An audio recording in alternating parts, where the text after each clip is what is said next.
El acta de la sesión número 95 se da por aprobada por no haber sido objeto de observaciones. El acta de la sesión número 96 se encuentra a disposición de las señoras y señores diputados. Sobre la cuenta. Tengo una la bancada de la ADC, por el cual comunica el reemplazo del diputado Flores por el diputado Fuentes. Todo, presidente. ¿En varios? ¿No? Bien. Entonces, la orden del día, continuar con la discusión del proyecto de ley que, comillas, modifica la ley número 20.422, que establece normas sobre igualdad de oportunidades e inclusión social de personas con discapacidad. En el sentido de establecer una definición de discapacidad social que comprenda el síndrome de Asperger y otros trastornos del espectro autista, del boletín 11.240/31. Asiste en esta ocasión la neuróloga infantil, doctora Joana Borax.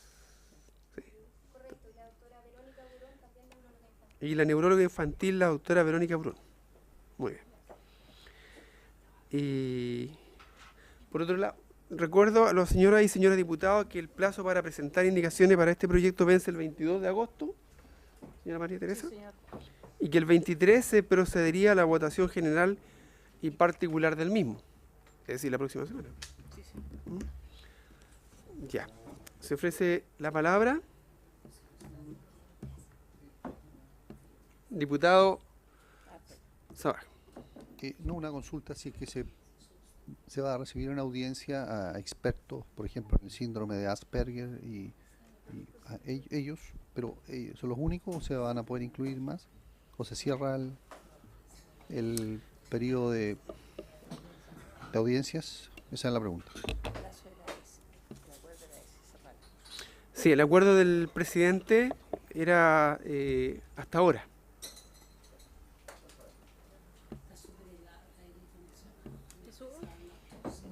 Vamos a subir la temperatura, por tanto. ¿Algún otro punto? ¿Diputado Hernando? ¿Diputado Fuentes? ¿Diputado Pacheco? ¿No? Muy bien. Bueno, damos la bienvenida entonces a la doctora Joana Borax y a la doctora Verónica Burón. Doctora, ¿tiene 20 minutos? Yo creo que sí, suficiente. Tiene la palabra. Gracias. Estábamos conversando al llegar, ¿cuál es su nombre? Con Margarita, respecto de que la invitación no nos dejaba tan claro si teníamos que hacer una exposición o no, pero nosotros habíamos traído un punteo. Y en este punteo, lo primero que quisiese remedar es que respecto del diagnóstico, se está proyectando votar una ley con un diagnóstico que está con clasificación antigua. Se plantea acá el DSM-4 para poder a lo mejor apelar Asperger dentro de este espectro autista y que ahora ya eso no se usa. Y esto es súper importante porque en base a los criterios diagnósticos específicos y criteriosos vamos a poder dejar a los pacientes clasificados. Suena bastante feo decirlo así, pero si esto está apuntando a un beneficio y hay un tema ganancial detrás, que eso es lo que se está apuntando, que los podamos acoger y dar mayor posibilidad, esto tiene que ser riguroso y por lo tanto en el contexto y en el marco, digamos, teórico que se nos entregó, nosotros podemos mandar después por mail la corrección de eso, porque desde el año 2013 esto funciona como un trastorno del espectro autista donde desaparece Asperger como nominativo como tal. Diríamos que Asperger sería el trastorno del espectro autista más leve, por decirlo de alguna forma, pero los criterios diagnósticos son bien precisos y eso es importante, como digo, porque esta ley busca beneficiar, busca acoger, ¿ya? Ese es como el primer punto que quisiese que quedara claro, porque si la ley se hace en base a ese marco teórico que está erróneo, no va a haber una nebulosa en el diagnóstico. El objetivo y aquí el objetivo, y ahí yo quisiese más que todo un diálogo, más que nos dieran minutos para hablar, y yo paso ahora la palabra a la doctora Burón, pero quisiera cuál es el espíritu de la ley, porque entendiendo el espíritu de la ley, pudiésemos nosotros aclarar a lo mejor ciertos puntos desde nuestra área médica, para que ustedes pudiesen votar de mejor manera. Pero el espíritu de la ley, específicamente, esa es una pregunta que yo le hago a la mesa. Hernando, una de las autoras del proyecto. Bueno, primero saludar a nuestras invitadas y decir que me he entrevistado en Antofagasta con un par de agrupaciones y siempre vuelvo a la misma disyuntiva, diría yo, de la cosa práctica del terreno, el cómo cada agrupación, a lo mejor una breve introducción, y las agrupaciones se forman por necesidad porque no existe un Estado que dé respuesta a sus necesidades. Entonces cada una de las agrupaciones finalmente termina orientada por los profesionales con los que se relaciona. Entonces hay algunas, yo por lo menos he conocido algunos que trabajan en los temas alimentarios, hay otros que trabajan en los temas más farmacológicos, otros que por el apoyo de las terapias, pero finalmente el problema fundamental es que no están las herramientas para todos ellos y que ellos puedan acceder.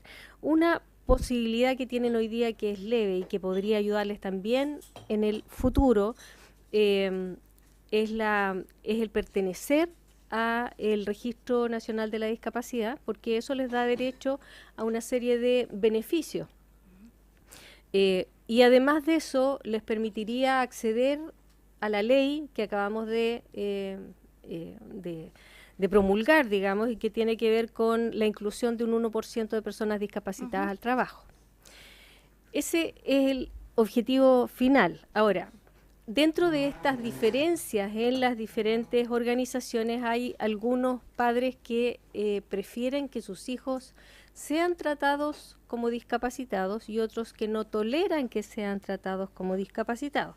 De hecho, yo traje una copia, la voy a dejar, presidente, de una credencial que habla de un chico, no importa su nombre, pero sí dice grado global de discapacidad severa 62,5%. Y dice causa principal mental psíquica.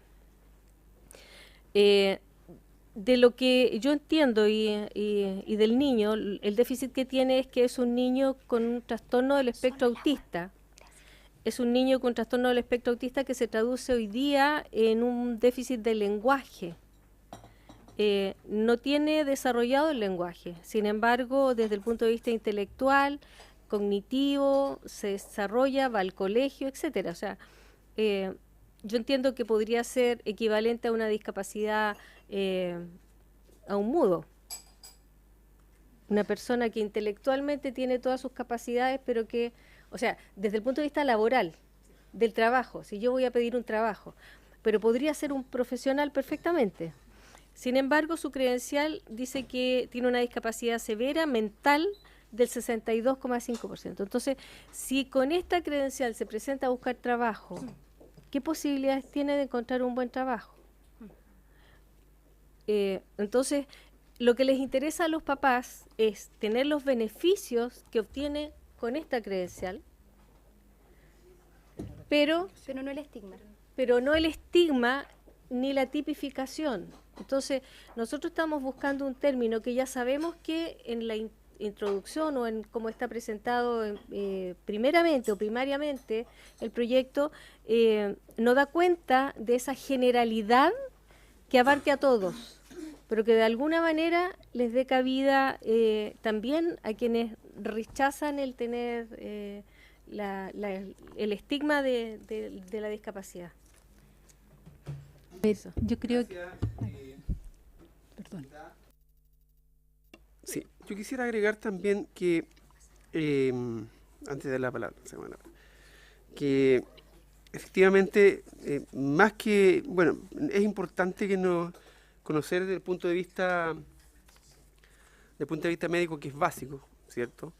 Pero también las clasificaciones son evolutivas, ¿m? El DCM también es evolutivo. Probablemente luego los otros años va a haber un DCM 6, 7, etcétera.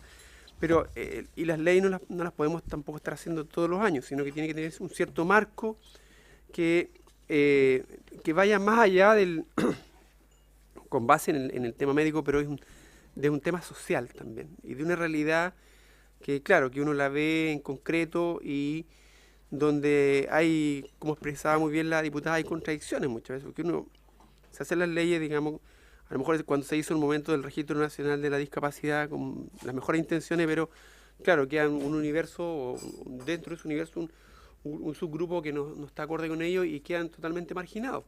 Y de ahí es donde surgen organizaciones sociales que se adelantan a los cambios legislativos. Entonces, más bien yo diría que es, claro, tener un soporte médico, pero vinculado básicamente, dejando los espacios abiertos, ¿cierto?, a lo que significa la realidad social de las personas en esta situación. Doctora... A ver, yo estoy 100% de acuerdo con usted, de que la verdad es que es muy variado lo que nosotros encontramos y por eso que hoy en día habla del espectro autista y las necesidades de los niños es muy variada acorde a cada niño. Y en ese contexto, así como habían hablado del Asperger, ¿qué es lo que pasa? Que esas personas, la verdad, que pueden ser incluidas en la sociedad, pueden aportar mucho a la sociedad y todo eso. Entonces, como que da miedo ponerle un título de discapacidad. Por eso que era la pregunta, ¿qué pasa? Porque si le ponemos discapacidad, le estamos quitando a lo mejor la posibilidad de todo esto de la inclusión, de realmente integrarse a la sociedad, porque son gente que realmente algunos pueden llegar a tener familia, a tener hijos y a funcionar bastante bien en la sociedad. Entonces, eso es lo que a uno le baja mucho susto, porque por otro lado, en este espectro, tenemos gente con un funcionamiento muy alto y tenemos gente que además puede tener un déficit cognitivo. Entonces, esos obviamente que necesitan mucho más y esos sí van a necesitar de todas maneras un carnet de discapacidad. Entonces, ¿cómo tratar de juntar todo esto sin que sea una cosa que les vayamos a poner el tilde y que ellos se sientan, sobre todo los que tienen un nivel más alto, digamos, que se sientan inmediatamente estigmatizados? Entonces, eso es lo que hay que tratar de ver, cómo se puede tratar de ver para hacerlo bien, porque hay que verlo de esta manera. Un grupo sí tiene muchas capacidades y va a poder ser integrado en toda su plenitud, y hay un grupo que va a necesitar mucho más ayuda y que seguramente no va a llegar a poder desarrollarse en todo su potencial. Y eso es lo que yo creo que hay que trabajar un poco cómo hacerlo. Doctora. Sí, respecto de eso, hasta yo lo que manejo, la credencial de Senadis, los pacientes que tienen distintos tipos de discapacidad física o psíquica mental, los padres, estamos hablando de niños, ellos deciden, no es una obligatoriedad. Bajo ese mismo punto, si la ley se vota y hay grupos, pensando en lo que usted ha trabajado, diputada, si hay grupos que no están de acuerdo, simplemente no solicitarán la credencial del Senadis, pero ya queda la flexibilidad de cada familia, si accede o no. Entonces, claro, yo creo que lo que usted mostró es muy decidor, porque quizás, y esto hay una cosa importante que ustedes tienen que saber, porque efectivamente nosotros trabajamos sistema público y sistema privado, cuando yo hablo del tema ganancial y por qué me preocupa mucho, es porque probablemente en la escuela donde está inmerso este chiquitito, no sé si es chiquitito, estoy diciendo chiquitito, a lo mejor no es tan niño, solicitan casi como una obligatoriedad estar inscrito en el Senadis, porque eso da una serie de beneficios a las escuelas que pueden postular a ciertas cosas, etcétera. Entonces, acá hay que tratar de, cuando yo hablo de ser rigurosos en el diagnóstico, efectivamente la discapacidad social es una discapacidad y que va a afectar a nuestros pacientes y lo vemos a diario. Pero acá el tratar de ordenar el tema tiene que ver con que si nosotros lo abrimos demasiado, hay temas gananciales que a veces son de instituciones y ni siquiera del paciente, porque la verdad es que si la ley sale, cada familia va a decidir si va a ir y va a solicitar su credencial, asumiendo todo lo bueno que puede tener esa credencial, todas las puertas que me puede abrir, pero también hay familias que van a decir, yo no quiero estigmatizar a mi hijo. Si funciona exactamente igual con las otras discapacidades, si va a funcionar así, yo creo que no habría mayor discusión, porque es cada familia la que decide postular o no.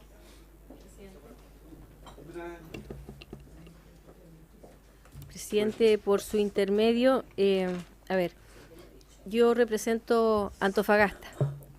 En Antofagasta ustedes deben conocer lo escasa que es su especialidad. Sí. Por lo tanto, los chiquititos, y estoy pensando principalmente en los niños de escuelas municipalizadas, de Sí. consultorios o niños de campamento. Hoy día tenemos 21.000 personas viviendo en campamentos, de las cuales muchos de ellos deben tener trastorno del espectro autista y están lejos de tener un diagnóstico. Hoy día presentamos un proyecto de acuerdo que fue aprobado en la sala, precisamente para que a los niños de las escuelas subvencionadas no se les discrimine en séptimo básico porque no se les entrega computadora a todos. En las escuelas municipalizadas todos los niños de séptimo básico reciben computador y en las escuelas subvencionadas no. Y estos son niños que no las reciben. Y no lo reciben porque, o sea, ni siquiera les piden credencial, no porque no tengan credencial. Es porque se les pide una serie de requisitos con los cuales no cumplen, en términos de rendimiento y etcétera. Así es que lo que andamos buscando es precisamente que las personas accedan a esos beneficios y a las ayudas técnicas. Estamos hablando de personas pobres. Sí. Hoy día tener un niño con un trastorno de espectro autista y mantenerlo más o menos bien cuesta alrededor de 2 millones y medio. Cuando FONASA no cubre la cantidad de controles por psicólogo, por fonoaudiólogo y etcétera, esas son las cosas que queremos que los niños tengan acceso. Entonces, desde nuestro punto de vista, la idea es abrir el abanico de tal manera que por lo demás, esos carnets y ese diagnóstico no viene así del médico. El médico lo que extiende es un certificado que dice padece trastorno del espectro autista. Y en el CENADI le preguntan, habla, se viste, se mueve, camina solo, se baña, y de acuerdo a eso le ponen el porcentaje, Sí. sin verlo. Entonces eso a mí me parece que habla de la precariedad con la que el Estado se está haciendo cargo de este problema. Nuestra intención precisamente es poner en valor y representarlo porque no es... es una condición especial, es un trastorno que puede ir desde cosas muy mínimas hasta muy profundas y lo entendemos así, pero de qué manera podemos hacer que estos chicos, que son muchos más de los que están diagnosticados, puedan empezar a tener algún apoyo. Sí, para ilustrar también esto, como sociedad, porque son de la sociedad de neurología, ¿no? Sí. Sí, sí. Y psiquiatría. Si nos pueden, claro, y psiquiatría infantil, si nos pueden también, si tienen antecedentes de estudios que se hayan realizado en el país respecto de la población, hay situaciones, yo también me voy a presentar, también son de la región de Coquimbo, donde, bueno, los antecedentes que nos entregan los padres, sobre todo de las agrupaciones, muchas veces que los diagnósticos son tardíos, que los padres llegan al diagnóstico en estas situaciones, y más que nada por quejar desde el punto de vista médico también cuál es la situación en Chile en este momento, cómo se la puede mostrar. Diputado Fuentes. Sí, Antes. ¿cierto? Sí, mire, nos pasa dos cosas aquí que seguramente ustedes lo han enfrentado muchas veces. Es que hay una contradicción. Por un lado queremos los beneficios, ¿cierto? Claro. Pero por otro lado no queremos la estigmatización, como decía claramente la colega diputada Arnaldo. Entonces, nadie va a estar, ya no hay que quedarse sin el beneficio en una situación como lo es cualquier tipo de discapacidad que tengamos. Y en el caso del Asperger es muy complejo. Tenemos casos en Aysén, amigas nuestras allí que tienen la situación, y los colegios no están preparados tampoco. No. Los colegios no están preparados para recibirlo. Entonces, como lo ven, impecable, corre, camina, juega, son hablantines, son embarcados. Entonces, todas esas cosas pareciera ser que pasa a ser una complicación para el esquema de los profesores o del colegio en circunstancias que por el desconocimiento de aquello. ¿Ah? Porque ellos tienen mucha capacidad, que son mucho más rápidos a veces, le dan la tarea y lo terminan antes. Entonces tienen una agilidad increíble que pasa a complicar el esquema. Entonces, pero sin embargo queremos recibir el beneficio porque lo necesitamos, ¿ah? Necesitamos el beneficio, la comunidad que tiene la situación necesita ese beneficio, es de complejidad mayor, sobre todo cuando hay personas de escasos recursos. Incluso habiendo personas que teniendo recursos, tampoco estamos preparados como país como para adjudicarnos y decir, ¿sabes qué más? Yo tengo recursos y voy y busco. No siempre está en algún lugar. Por ejemplo, la región de Aysén es parejo para todos, la educación. No hay colegios particulares. Cuando mucho, un particular subvencionado. Y entonces, en ese escenario es que estamos poniéndonos con respecto al proyecto que nos invita la diputada colega Marcela Hernando, y decir que al final del día queremos el beneficio, no queremos la estigmatización. Cuando aparece en la posibilidad de los computadores, es perverso entregarle a todos y no entregarle. ¿Por qué? Porque en la exigencia, estimado presidente, la exigencia es pareja, ¿ah? No cumple con la exigencia, entonces tiene que existir la posibilidad diferenciada con respecto de estas situaciones contempladas, con respecto del beneficio que el Estado quiere dar. No podemos dejar a alguien mirando. Que si yo pongo una mesa bonita aquí y le invito a todos un buen pedazo de torta, ¿ah? Y la pasamos, y a uno de nosotros no le ponemos, eso es perverso. Y eso es lo que pasa, porque uno queda mirando y dice, oye, le dieron a todo, y a mí me gusta ese color, pero no toqué. Y es eso lo que queremos resolver. Muchas gracias, señor presidente. Diputada Clemira Pacheco. Yo solo decirle que la primera gente que estuvo invitado a la comisión, saludar a las doctoras, también ando súper resfriada. Perdón. Sí, hermana de la Vicky, sí. Y también de Luis Pacheco, que era médico neurólogo también. Estamos en Falleció familia. el 2014. Bien por los neurólogos. Sí, que también falleció él el 2014. Mi hermano y mi hermana, la Vicky, sí, en la clínica alemana. No, solo saludar a ustedes, las doctoras, pero lo que pasa es que en el proyecto de ley nosotros tenemos la mejor intención de poder hacer este clic en la sociedad en cuanto a la mirada que se tiene, porque uno, y siempre en todas las familias, y lo digo por una situación también familiar, uno ha tenido una persona que es distinta, entonces como que ha sido marginado, y también depende de los grados, de las situaciones que esto sucede. Pero la primera visita que tuvimos acá, que nosotros invitamos, le llamaban disfunción, no me acuerdo muy bien, disfunción, claro, ya propusieron un término, pero en el fondo de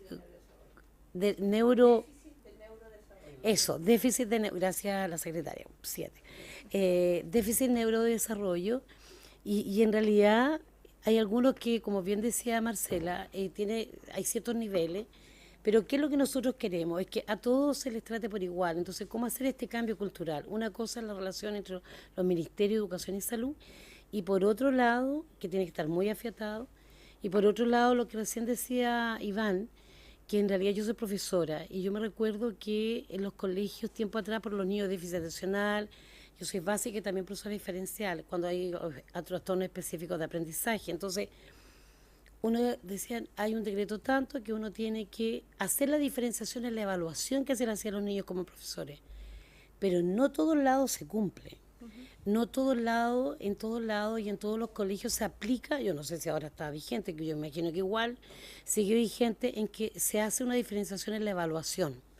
El punto está en que cómo hacer que todos estos ministerios, todos estos estamentos puedan coordinarse para llegar a una mejor forma y tener un mejor trato con todos estos niños, sea muy leve o sea de mucha profundidad, y para que los beneficios sean también incorporados para todos por igual, pero sin que se sienta esta discriminación, porque de una u otra manera se diga en el papel o en una ley o en algún folleto, igual el trato que tenemos, por eso hablo del tema cultural, también es discriminatorio. Entonces, es allí cómo poder hacer la mejor ley posible, con la ayuda de ustedes, que podamos cambiar ciertos conceptos, que es lo que estábamos recién aquí en privado hablando, cuál es el mejor término para poder aplicarla de mejor manera también.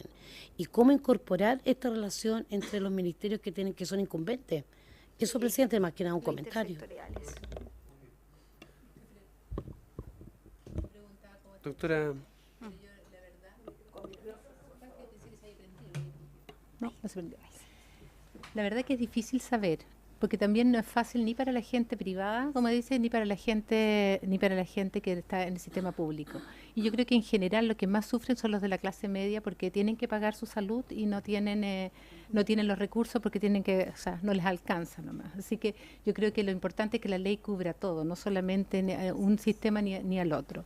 Si nosotros vamos partiendo, tenemos en los niños preescolares y cuando hacemos el diagnóstico, nuestra mayor ayuda son los terapeutas ocupacionales.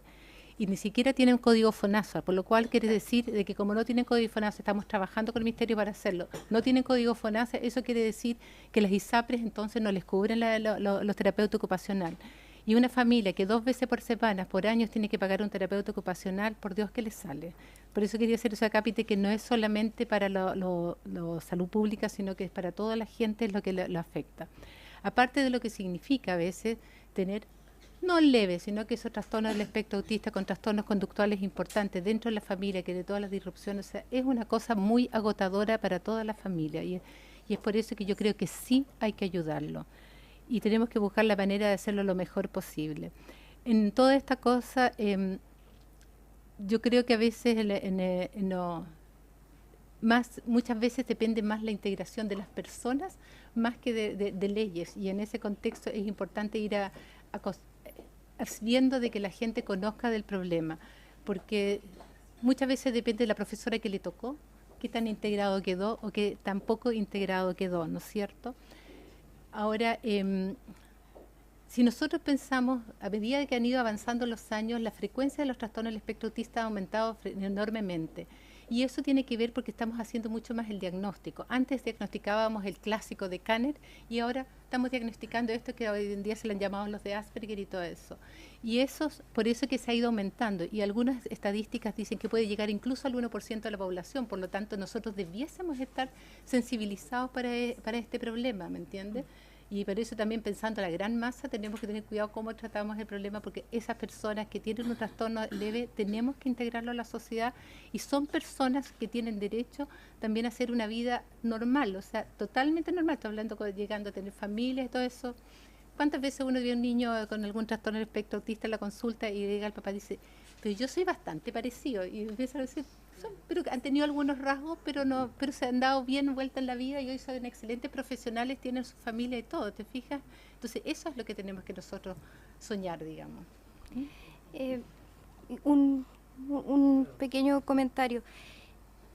Yo creo que estamos todos de acuerdo en el beneficio que queremos dar a estos pacientes que tienen esta vulnerabilidad especial.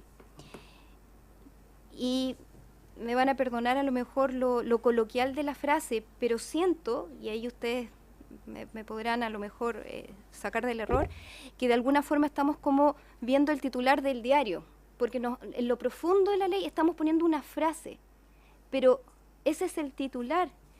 ¿Qué va a conllevar esa frase? ¿Será posible que en este proyecto de ley, antes que lo voten, se pueda incluir un poquito más? O sea, esto de decir solo la discapacidad social, coma o punto y coma, aquí no sé, los abogados son muy expertos en eso, pero de alguna forma amarrar que si nosotros estamos reconociendo que hay una discapacidad social, que eso conlleve un apoyo escolar especial, pero como un hecho, no como un favor, que eso conlleve controles específicos con profesionales especialistas, como un hecho. Por ejemplo, y ahí está lo intersectorial, que cuando llegamos, estábamos hablando acá con la abogada Rizo Patrón, yo trabajo en distintos lugares, y uno de los lugares donde trabajo es en una población en Cerro Navia, en Santiago, que es un lugar periférico, que para llegar a esa escuela me tiene que ir a buscar un transporte de la escuela, pues si no, no puedo llegar. Es muy peligroso. Entonces, conociendo la cosa en terreno, les puedo decir que siento que el proyecto de ley es bueno. Siento que los grupos de familias que ustedes pueden haber escuchado, no hay un pasar a llevar, porque hay una decisión personal si yo postulo a mi hijo o no a tener su carnet de discapacidad. Por lo tanto, aquí no estamos pasando a llevar a las personas en su individualidad o al núcleo familiar. Cada persona va a decidir si quiere que su hijo tenga o no tenga, entre comillas, su credencial. Pero si van a votar una ley, esa oportunidad preciosa que ustedes tienen, que no sea solo el título, que sea un poquito más. Esa es como mi invitación, y si en lo que nosotros podamos ayudar desde el punto de vista médico, puntualmente, aquí estamos, digamos. Eso. Hernando. Presidente, por su intermedio. Nosotros, yo creo que lo patrocinaron la mayoría de los miembros de esta comisión. Presentamos un proyecto el año 2015 que está basado en la guía de recomendaciones del Ministerio de Salud a propósito de los trastornos del espectro autista, y que obviamente establece una serie de cosas y de trabajo intersectorial. Le establece obligaciones a educación, le establece obligaciones a salud y etcétera. Ese proyecto está en la Comisión de Salud, pero si el Ejecutivo no le pone urgencia, así como ese, hay otro montón de iniciativas en relación a Asperger.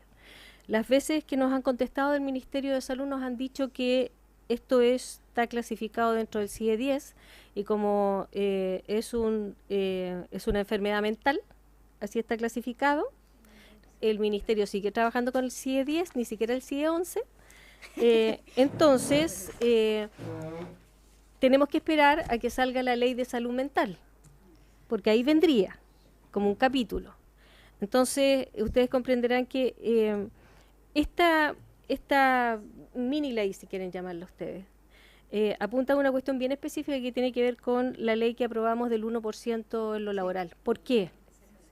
Porque eso lo va a fiscalizar, es una ley que fue tratada en la Comisión de Trabajo y fue auspiciada por el Ejecutivo, el Ministerio del Trabajo y de Desarrollo Social también, pero del Trabajo. Y eso implica que quienes lo van a fiscalizar son los inspectores o los de la Dirección del Trabajo.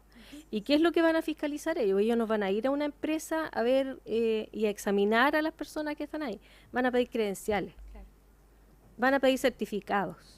Y si nosotros queremos que las personas con trastornos del espectro autista tengan derecho al trabajo, su credencial debe decir claramente que son personas que tienen un trastorno X, una disfuncionalidad, lo que ustedes quieran, que les permita acceder al trabajo y que puedan ser fiscalizados, porque hoy día tenemos esa ley. No sé si eso... Diputada Sepúlveda. Bueno, muchas gracias a las invitadas. Nosotros pedimos que ustedes pudieran estar acá. Yo estaba en la Comisión de Educación votando el administrador provisional, a ver si podemos arreglar alguna escuela.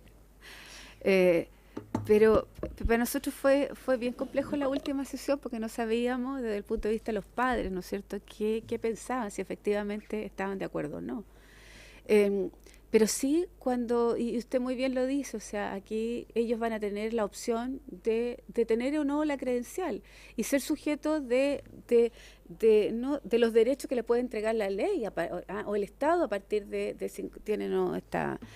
Y ¿saben una cosa? Nosotros, de todas maneras, la diputada Hernando siempre ha hecho un tremendo aporte aquí en términos de colocar temas.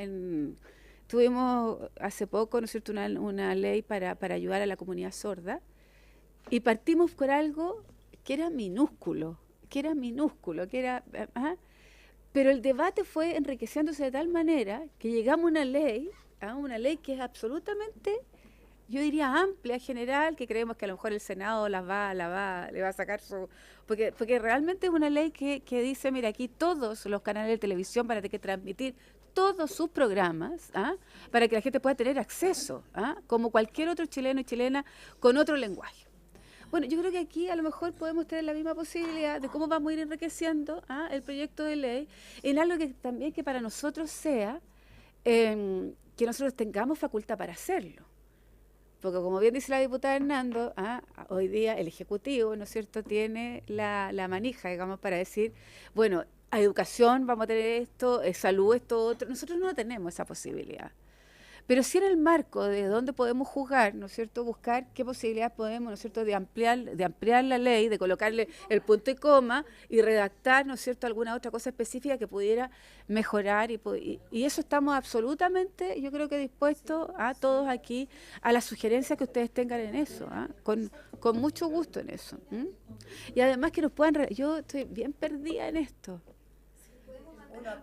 ¿Sabes qué? Mira, yo aprendí un montón de la comunidad sorda, pero de esto, súper. A ver, Mira, a ver, es que la verdad a ver, es que mira, la diputada Hernando es médico, tú tienes alguna experiencia, pero como no hay, porque no es una patología, nos enseñaron que ya no era una patología, era una condición. Ya, entonces uno dice, porque uno, quedar grabado. Sí, tiene que.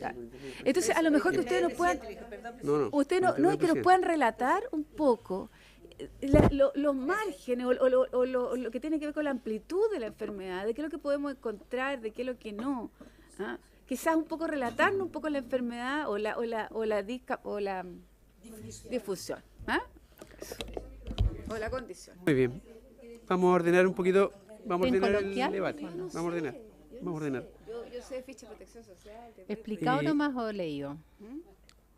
No, usted ahí con profesora también tengo entendido, ¿no? Algunas veces siempre Con toda su pedagogía, así nos puede ilustrar. Ya, tú me corriges si quieres agregar algo entonces. ¿Tú también? Está encendido, está encendido. Bueno, es un trastorno del desarrollo. Y en esto lo que más se ve alterado es la comunicación, va más allá de solamente el hablar, porque cuando yo hablo, ¿no es cierto?, yo tengo un lenguaje gestual, yo tengo un lenguaje hablado, yo recibo una información, proceso una respuesta y además mis respuestas, ¿no es cierto?, yo las voy modulando acorde a cómo yo veo a la otra persona que va respondiendo. Si yo te estoy diciendo una noticia triste y te empiezas como a llorar, comprenderás que yo voy a modularme la forma en que te doy la noticia porque ya estoy viendo que te estás descontrolando. Y esa capacidad de leer esas claves sociales son las que le faltan a los niños con trastornos del espectro autista. Pero no va solamente también en el lenguaje, también son niños que tienen intereses bastante restringidos, como que ciertas áreas se les han desarrollado mucho y otras menos. Entonces son niños que, por ejemplo, a los 2, 3 años hay una cosa que no sé por qué les encanta mucho, son los dinosaurios. Te pueden hablar todo lo que hace un tiranosaurio rex, qué es lo que come, cómo cuánto viven y todo eso, pero tú le preguntas cosas muy funcionales de la cotidianidad y les cuestan, ¿te fijas? Entonces son disarmónicos. A eso se refería la doctora con disarmonía en el desarrollo, que pueden tener áreas muy desarrolladas y otras menos desarrolladas. Pero el problema que produce, que esto me produce problemas para poder interpretar el mundo que me rodea. Y en ese contexto, como conversamos, a veces también son vulnerables porque son muy literales. Ellos aprenden algo, me dijeron que no tenía que hacer esto y todo eso, y entonces yo no lo voy a hacer. Pero de repente hay que hacer una mentirita blanda, pero ellos no lo van a hacer porque les dijeron que no se mentía. ¿Te fijas? Entonces en todo esto lo empieza a llevar a ellos a problemas en la comunicación interpersonal. La cosa es que en esto también hay niños que desde el punto de vista cognitivo tienen un trastorno del espectro autista, pero cognitivamente son muy buenos, brillantes, pero tenemos también toda la gama. Y como antiguamente hablábamos en esos porcentajes menores, teníamos muchos niños que tenían además unos trastornos déficit cognitivos profundos, o sea, porque se puede asociar a otras enfermedades. O sea, no quiere decir que yo sea nada más una persona normal, o sea, un niño, por ejemplo, los niños con síndrome de Down tienen más frecuentemente trastorno del espectro autista que la población general, a lo que voy que no es excluyente tampoco, pero cuando esta cosa de la comunicación va más allá que el déficit cognitivo que nosotros tenemos, es de un plus, no es que sea solamente la condición, sino que tenemos el síndrome de Down más un trastorno del espectro autista. Pero aquí lo importante es entonces ir viendo cómo se va desarrollando en el tiempo y nosotros tenemos que ir, si él no tiene esta espontaneidad para leer ciertas cosas, nosotros con la rehabilitación se le van entregando las herramientas para poder leerlo. Y aunque lo haga en forma automática, que él aprenda que tiene que saludar, que tiene que despedirse, lo puede aprender, ¿te fijas? Y se van insertando mejor en la sociedad. Si todo esto va a depender, por un lado, en cómo va a ser ¿no es cierto?, el apoyo, la rehabilitación, la familia que le tocó y todo eso, pero además de sus capacidades basales que tiene el niño también. Otra cosa que tienen frecuentemente es también que les cuesta, son muy rutinarios, se aprenden ciertas rutinas, quieren esto, entonces sacarlo de esas rutinas cuesta. Y eso muchas veces lleva a un problema, por ejemplo, dentro de la sala de clase o en la casa, que están dibujando y están felices dibujando, pero ahora toca, no sé, pues ir a la clase de gimnasia y sacarlos del dibujo cuesta. Y ese tipo de cosas son las que cuesta en la cotidianidad y es lo que hace más difícil el manejo dentro de la sala de clase. Entonces, no sé qué más decir. Eso como en general así como en buenas palabras. Yo creo que está súper bien graficado en lo sencillo. Hay una triada que es lo que la doctora Burón acaba de describir, que es sociabilidad alterada, sociabilización alterada, trastorno de la comunicación verbal y no verbal, que es lo que la doctora Burón explicó, y repertorio restringido y estereotipado de conducta. Ahora, una cosa importante, y no sé cómo podría la ley englobar esto, es que ustedes comprendan la importancia del diagnóstico precoz. El llegar tarde cambia el pronóstico que estamos tratando de buscar, que es un ciudadano funcional que tenga acceso a trabajo. Entonces, en ese sentido, yo no sé cómo se puede engarzar esto de la ley, yo creo que estamos, por lo menos nosotras desde lo médico, estamos de acuerdo que va a ser un beneficio, pero como yo les decía, ¿cómo poner el punto y coma? ¿En qué sentido? Que si yo hago el diagnóstico en un paciente pequeñito, la capacidad de neuroplasticidad, si yo considero que esto es un trastorno de espectro, y yo digo que el rojo es el autismo severo, el paciente que está mirando la pared y se está meciendo, y el blanco es la normalidad. Si yo pesquiso al niño con signos de alarma, que nosotros desde el punto de vista neurológico lo vemos desde chiquitito, los signos de alarma, y puedo intervenir con terapias adecuadas, ese niño que está en el espectro rojo, por decirlo de alguna forma, yo puedo hacer que se vaya al fucsia, que se vaya al rosado, que se vaya al rosado clarito, incluso al blanco con pintitas rosadas. Pero todo está en cómo podemos llegar a tiempo y a intervenir. Entonces, porque el espíritu de la ley, según ya lo entendí, es lograr, y que un poco lo que yo pensaba, que fue cuando saludé al abogado Rizo Patrón, que era el tratar de tomar este beneficio de que tengan acceso fácil a trabajo sin ser estigmatizado con este 1%. Sin embargo, para llegar a eso, tal como dijo la doctora Burón, tenemos que lograr que ese niño tenga esa flexibilidad, porque si él va al trabajo y solo se queda en que quiere servir el café y resulta que su rol es otra cosa, su rol es mantener toda la cosa tecnológica, etcétera, y no va a flexibilizar, no va a ser funcional, que esa es otra cosa que veníamos conversando en el camino, que cuando usted habló del carnet de discapacidad, a mí personalmente, justamente en Cerro Navia, me ha tocado hacer los diagnósticos como médico neurólogo. Pero quien ve el porcentaje, por lo menos en esa escuela que funciona bien, y por eso voy a Donorem, es la terapeuta ocupacional que ve el diagnóstico funcional. Porque no es lo mismo un niño, y lo veníamos conversando en el camino, que viva literalmente en la punta del cerro y sea cojo. Y para poder llegar a comprar el pan o acceder a calefacción o a víveres, tenga que bajar todo ese cerro y es cojo. A un niño que tenga una súper silla de ruedas y viva en un lugar donde sea con rampas, ¿quién está más discapacitado? Entonces hoy día el concepto de discapacidad involucra sí o sí todo el ambiente, toda la sociedad. Y ahí es donde yo les pido el punto y coma. Yo creo que estamos súper de acuerdo, pero ¿cómo ponemos el punto y coma a lo que ustedes están planteando como cambio en la ley? Diputada, sí. Diputada Pacheco. No, pero simplemente, exactamente, como ellas nos ayudan, las dos pedimos, cómo nos ayudan y a redactar, a colocar esto después del punto y coma. Y además, usted dijo algo delante, doctora, que tenían a lo mejor un documento, algo que nos podían enviar, pero esto es un diálogo, lo cual lo encuentro mucho más interesante que cuando nos exponen. así que podríamos cambiar la modalidad, presidente, que nos podrían enviar el documento que ustedes nos dicen como para poder nosotros, los asesores, porque yo no soy abogado, tampoco acá, entonces después cómo se adapta lo que ustedes nos puedan plantear y ayudarnos en el lenguaje más jurídico, ¿ya? Entonces yo simplemente eso, yo no sé si interpreto, pero yo creo que ella puede complementar más que... Ya, gracias, presidente. No en el lenguaje jurídico. Porque en el lenguaje jurídico nosotros aquí... No, y de eso... Nada. O sea, a mí yo creo que nosotros necesitamos... Porque si ustedes se dan cuenta aquí, nosotros estamos en esto solos. Ustedes no ven sentado el Ejecutivo aquí, No. ni al Ministerio. ¿Ah? Ni al Ministerio. Porque quizá es mucho más fácil cuando el Ejecutivo envía para acá, ¿no es cierto?, un proyecto de ley, y tenemos al Ejecutivo sentado y ellos proponen, y tenemos 1.500 especialistas, ¿me entiendes? No. Hoy día estamos aquí tratando de armar esto por una necesidad que uno ve en la calle, en terreno. Absolutamente. ¿Ah?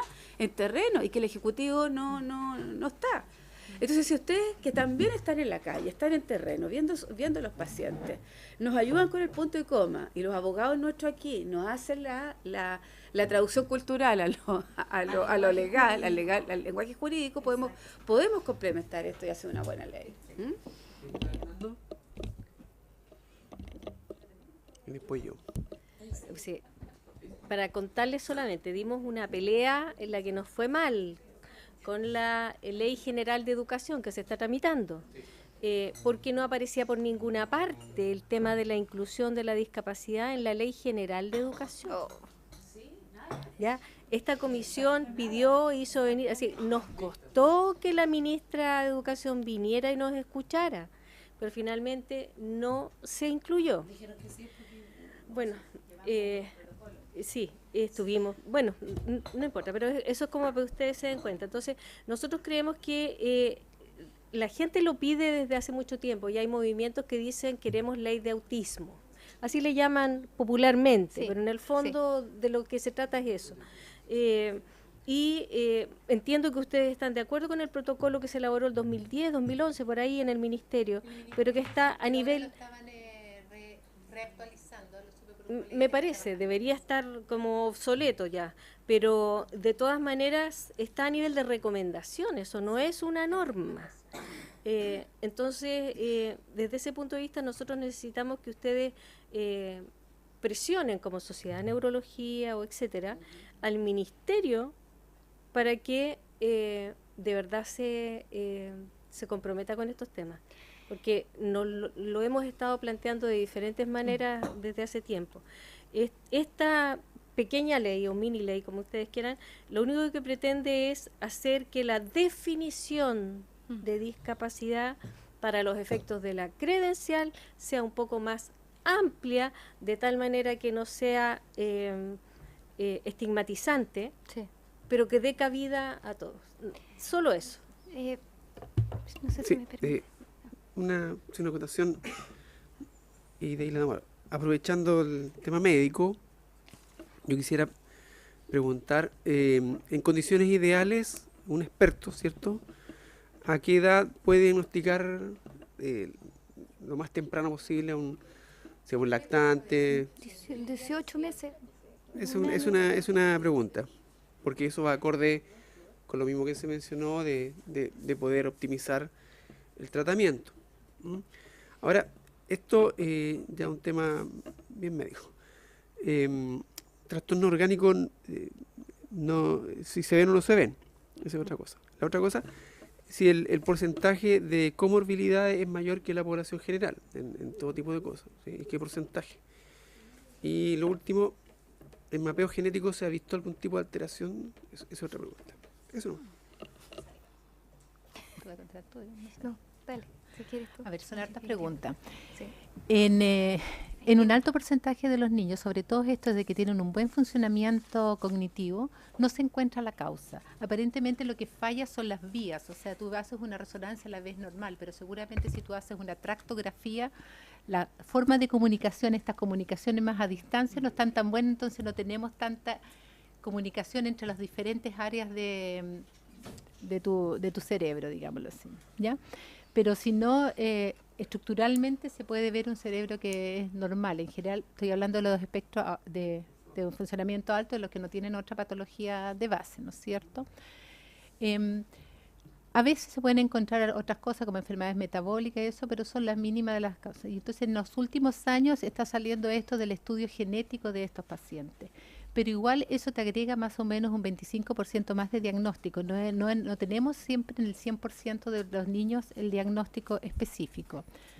Así que eso está todavía en verse. Pero hoy en día, dependiendo, cuando tú miras la literatura, el enfoque para buscar la etiología, nosotros le llamamos la causa del trastorno del espectro autista, ha ido cambiando y hoy en día la genética la está empezando a llevar, sobre todo en estos casos, y por eso nosotros pedimos una evaluación. Dicho eso, obviamente que todos queremos tener una evaluación genética para nuestros niños, pero sí lo más importante es yo creo que el recurso tiene que regastarlo más bien en la rehabilitación y en todo eso, porque igual si lo tuvo una pequeña mutación no me va a cambiar mucho, digamos, el enfoque de lo que tengo que hacer.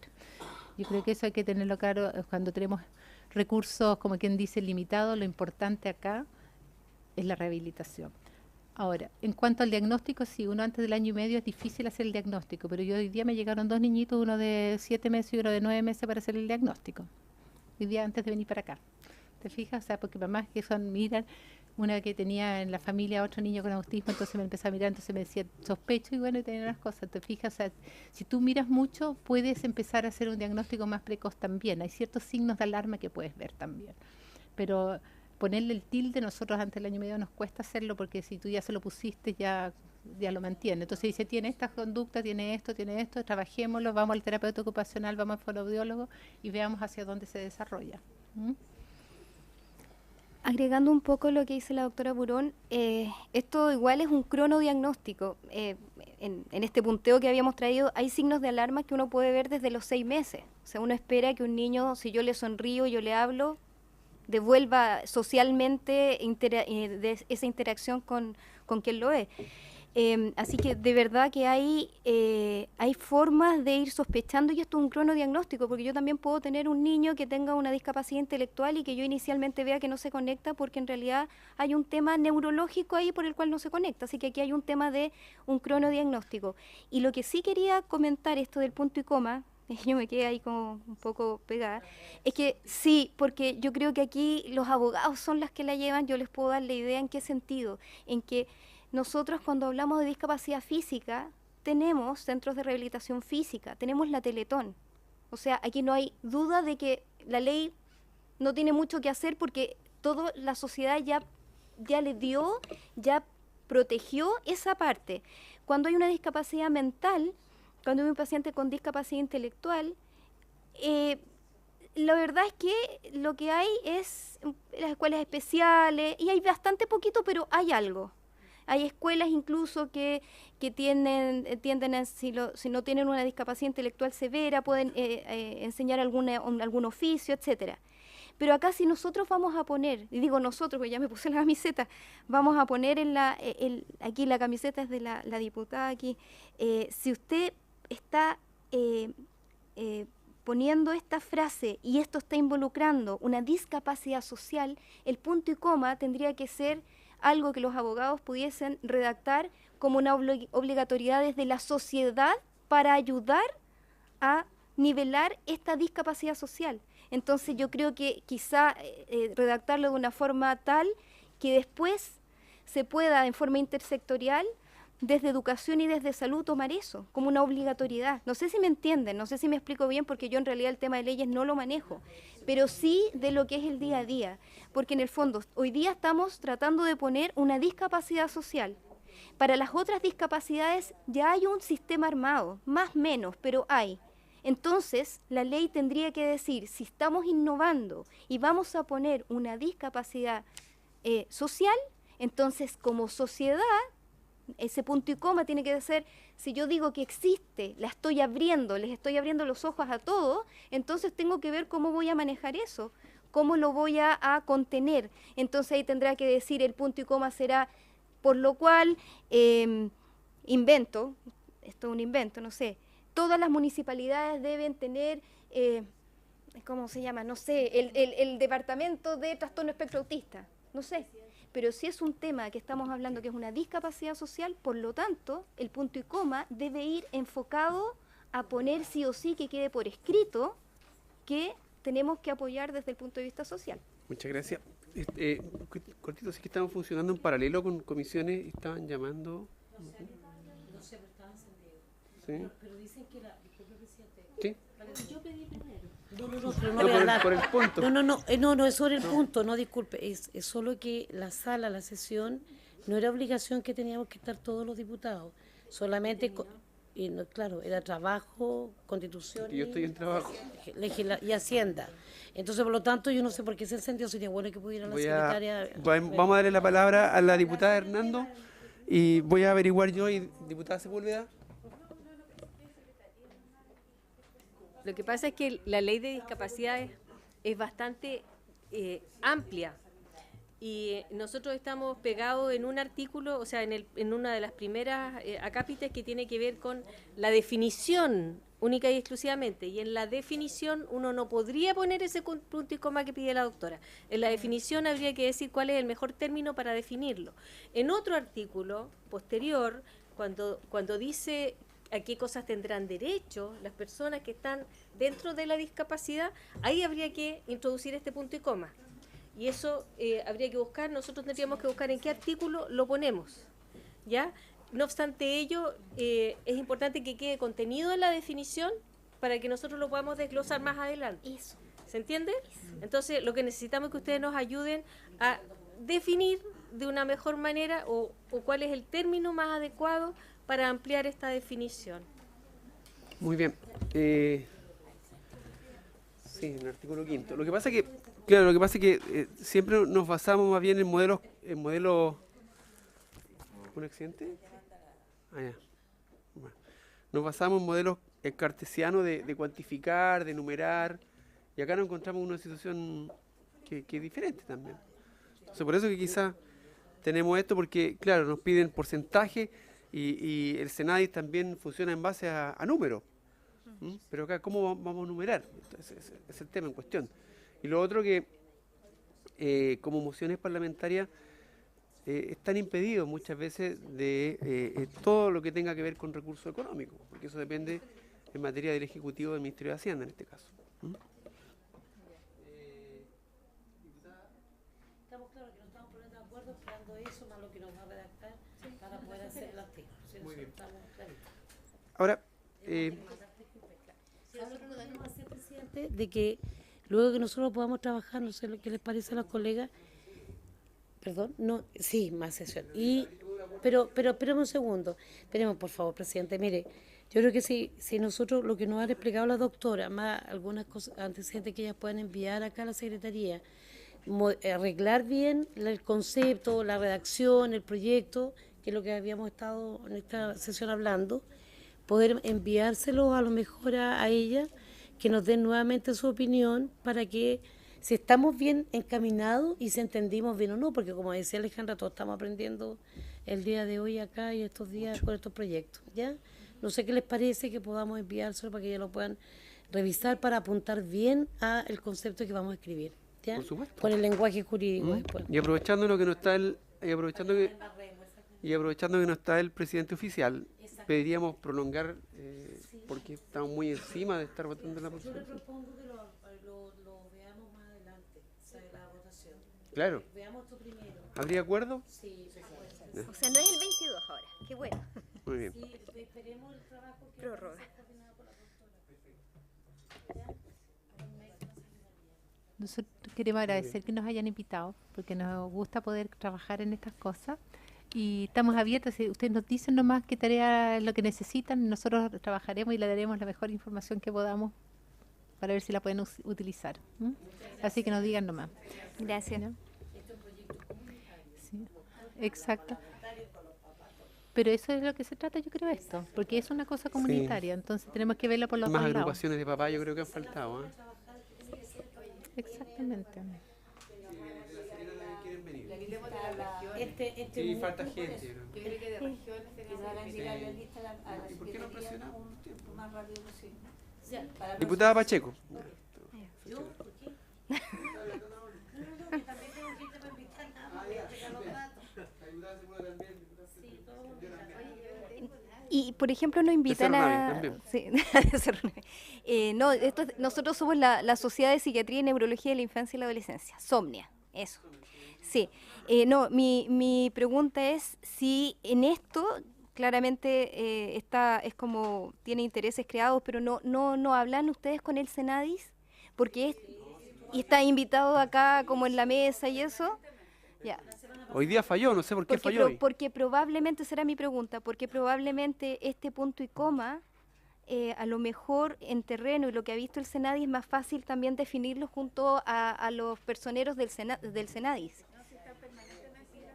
Ya. Diputado Hernando tiene la palabra. Solo como, a ver, como un paréntesis.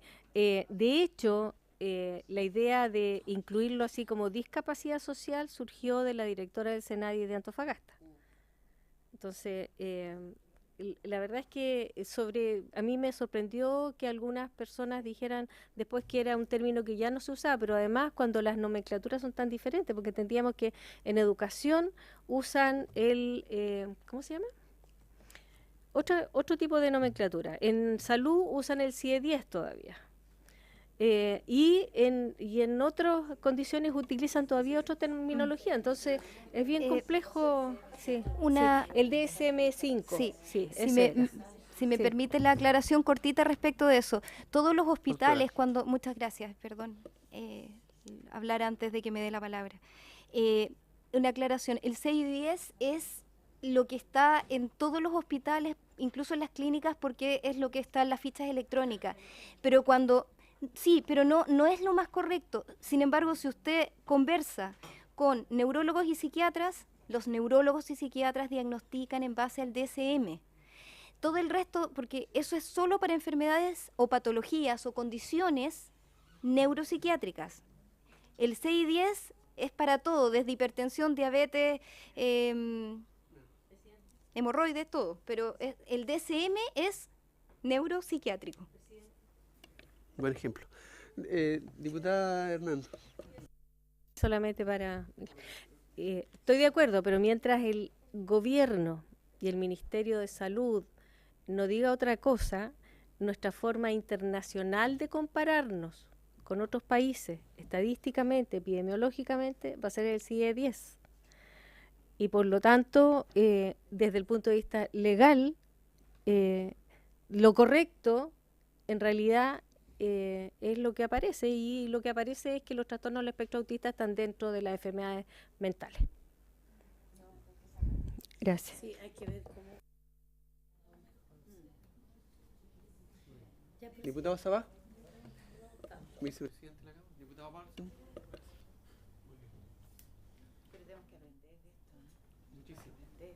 Bueno, doctoras, ¿quieren agregar algo? ¿Quieren agregar algo? ¿No? ¿Van a ser parte de esta comisión? No, solamente si que necesitan alguna cosa en especial, datos en especial, nos digan y nosotros se los pasamos. Excelente. Pero porque de repente uno no sabe, como vemos por otro punto de vista, no sabemos exactamente lo que necesitan. Así que nos digan, pregunten Muchas nomás gracias. y nosotros le hacemos lo que sea con tal de ayudar a nuestros niñitos. Muchas gracias. Diputado Sabá, vicepresidente. Bueno, buenas tardes. Quería saber si ustedes tienen alguna estimación de cuántas personas padecen este trastorno, para emplear bien la terminología, y también si, desde mi ignorancia, preguntar lo que hemos trabajado con el doctor y diputado Miguel Ángel Alvarado, el tema de si es posible que se detecte precozmente este tratamiento, esta patología. Lo habíamos contestado. Sí, pero no estaba el Sí.